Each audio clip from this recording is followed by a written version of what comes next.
Ko hoku toko ua. Ko hoku toko ua. Nei whao e Sally Sutton, tā whakatata e Jennifer Lautusi, pia li liu e Emily Sione, ki lea whakatonga, pia okulau at le vai e taim talano, tangut whalele. E taim wa inga, na ma wa inga, he me whapaheke, ka take o toko ni mai, pe he mai hok toko ua. O kui kai te ulawa he fo ke lalo. Io, te ke lava pe koe, ko pehe atu. O fo maolunga, pehe mai hok toko ua. E kai te ulawa. He fo ke lalo e tu unga, pehe atu au.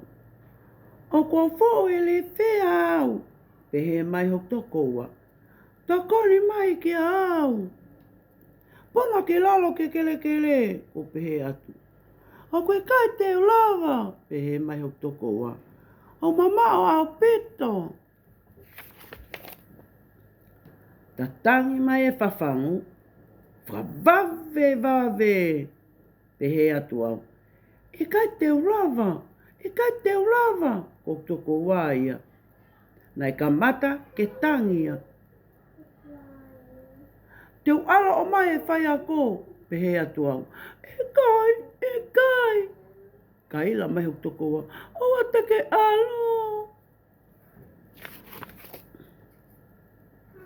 Se hao ke tawo. Ka ila mai tamaiki. Ko tai miani ke tau foke ke hako. Nā nau hu ki loto kotoa. Whakavave. Ka ila tu au. He foke lalo. E kai te ulawa he foke lalo.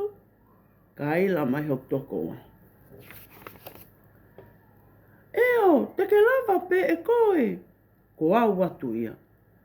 Alo le watu. Wau ke funga asilaiti pe au. Takatakai hoku ni ma iai. Mahe heke hifu ki lalo. Malo au pito pe he mai hoku toko ua. Ko ene la vai e tala noi ki he ahoni.